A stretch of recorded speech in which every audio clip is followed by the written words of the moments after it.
This channel does not promote any violent, harmful, or illegal activities. All content provided by this channel is meant for an educational purpose only. যখন 11 মাস পূর্ণ হতে চলছে, 1 বছর পূর্ণ হতে চলেছে, ঠিক সেই সময় ন্যায় বিচারকে কেন্দ্র করে যে 2-3টে প্রশ্ন এখনও প্রাসঙ্গিক হয়ে থাকছে, সেই প্রাসঙ্গিকতা আজকে আপনাদের সামনে প্রথমে বলে নিতে চাই। প্রাসঙ্গিকতা কি? প্রাসঙ্গিকতা হচ্ছে এক, যে আমরা বলেছিলাম এই ঘটনায় একাধিক ব্যক্তি জড়িত আছে। কেন বলেছিলাম? আপনারা একটা সাধারণ কমন সেন্স থেকে ভেবে বলুন যে স্মুথারিং, থ্রটলিং এবং অ্যাসল্ট এই 3টে কাজ একজন ব্যক্তি কিভাবে করতে পারে? একটা মেডিকেল কলেজের অভ্যন্তরে 3rd ফ্লোরে চেস্ট মেডিসিন সেমিনার রুমে একজন ব্যক্তি কিভাবে এই 3টে কাজ একসাথে করতে পারে? অথচ সিবিআইয়ের চার্জশিট কি বলছে?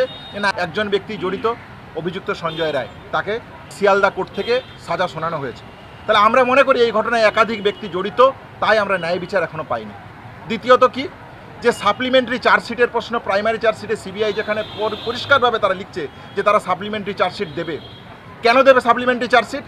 না, লোকাল অথরিটির ইললিগাল ড্রিম ছিল, এই ইললিগাল ড্রিমকে ফুলফিল করার জন্য এভিডেন্স টেম্পার করা হয়েছে, ইনভেস্টিগেশনকে হাসাপ করার চেষ্টা হয়েছে। এই রকম যে গুরুতর অভিযোগ, সেখানে 1 বছর অতিক্রান্ত হতে চলেছে ইনভেস্টিগেশনের, তারপরেও কেন এখনও সাপ্লিমেন্টারি চার্জশিট নেই? সুপ্রিম কোর্টে লাস্ট যে হিয়ারিং হচ্ছে সেখানে সলিসিটর জেনারেল পরিষ্কারভাবে জানাচ্ছেন যে তারা সাপ্লিমেন্টারি চার্জশিট দিতে প্রস্তুত। তারা হাইকোর্টে পরিষ্কারভাবে জানাচ্ছেন যে সাপ্লিমেন্টারি তারা দিতে প্রস্তুত, কিন্তু কবে, কতদিন পর পেরোলে সাপ্লিমেন্টারি চার্জশিট তারা দিতে পারবে? না, আদৌ তারা সাপ্লিমেন্টারি চার্জশিট দেওয়ার যে প্রতিশ্রুতি দিচ্ছে সেই প্রতিশ্রুতি কি আদৌ সত্য না ভুয়ো, এই প্রশ্ন থাকছে।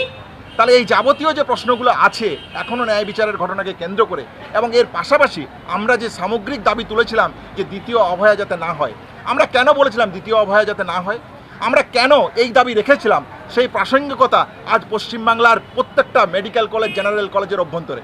কেন বলছি আমরা এই কথা? আপনারা দেখেছেন থ্রেড কালচারের কথা, আপনারা দেখেছেন কলেজ বিশ্ববিদ্যালয়গুলোর ভিতরে শাসক দলের ছাত্র সংগঠনের দ্বারা কি পরিস্থিতি কলেজ ক্যাম্পাসগুলোকে তৈরি করেছে।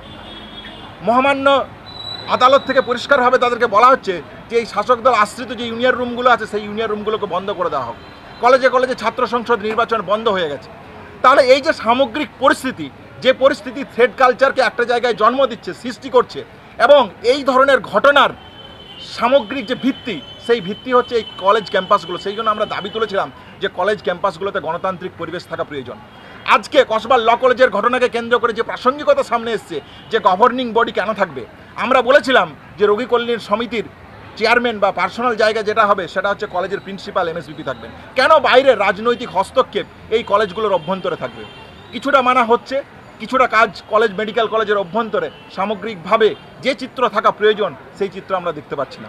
এই সামগ্রিক দাবিকে সামনে রেখে 8ই অগাস্ট এবং 9ই অগাস্ট যে ঘটনা, আপনারা যদি খেয়াল করে দেখেন, এই আরজিকর মেডিকেল কলেজ সহ সারা বাংলা, সারা বিশ্বের মানুষ কি ভেবেছিলেন অভয়ার আন্দোলনকে সামনে রেখে? তারা অভয়ার ন্যায় বিচার চেয়ে সড়ক, রাস্তা, সমস্ত জায়গাতে বিভিন্ন পেন্টিং, চিত্রকলা, বিভিন্ন আর্ট, বিভিন্ন সমাজের মাধ্যমে তারা তাদের প্রতিবাদের ভাষা তুলে ধরেছেন চলমান অভয়া আন্দোলনের মধ্য দিয়ে।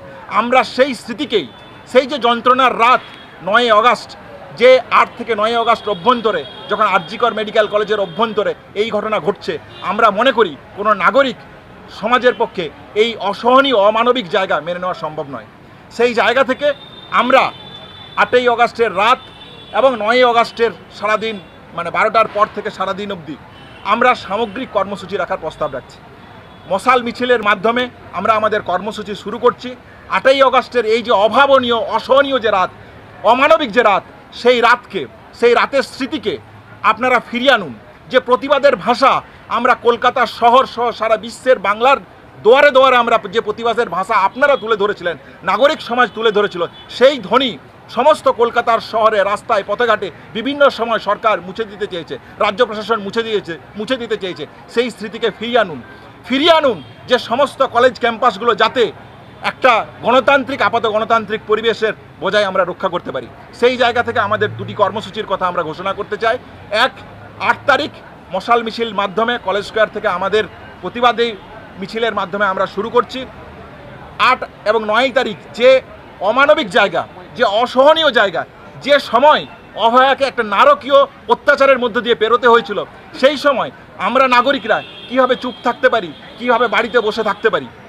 সেই জায়গা থেকে আমাদের সুনির্দিষ্ট পদক্ষেপ শ্যামবাজারের সামনে মশাল মিছিলের মাধ্যমে আমরা সমাবেশ করতে চলেছি।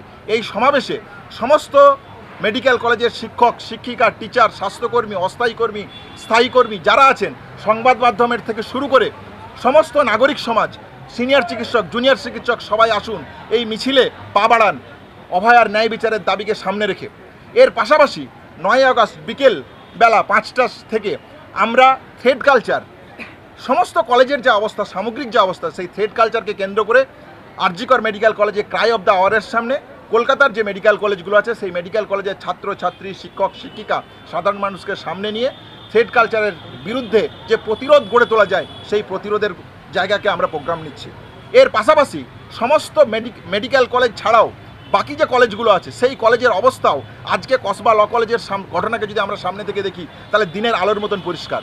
সেই জায়গা থেকে সামগ্রিক সমগ্র বিশ্ববিদ্যালয়, যে কোনো মেডিকেল, নন মেডিকেল, সমগ্র বিশ্ববিদ্যালয় জুড়ে সমগ্র গণতন্ত্রপ্রেমী ছাত্রদের কাছে আমাদের আহ্বান থাকবে, আপনারা এই জায়গাগুলোকেও প্রতিবাদ কর্মসূচি গড়ে তুলুন। প্রতিবাদ কর্মসূচির মাধ্যমে আপনারা প্রতিরোধ গড়ে তুলুন, যেভাবে পারবেন প্রোগ্রাম করুন। এর পাশাপাশি নাগরিক সমাজ 9 আগস্ট সারা দিনব্যাপী আপনারা যেভাবে পারবেন সেই দিনে রাখি বন্ধন উৎসব থেকে শুরু করে সামগ্রিক পরিকল্পনাকে কেন্দ্র করে থ্রেড কালচার এবং এই যে পরিস্থিতি, ধর্ষণ সহ রেপ, এই যে কালচারের একটা বৃত্তায়ন তৈরি হয়েছে পশ্চিমবাংলার বুকে, এই বৃত্তায়নকে সামনে রেখে প্রতিবাদের কর্মসূচি তৈরি করুন, প্রতিবাদের কর্মসূচি গড়ে তুলুন।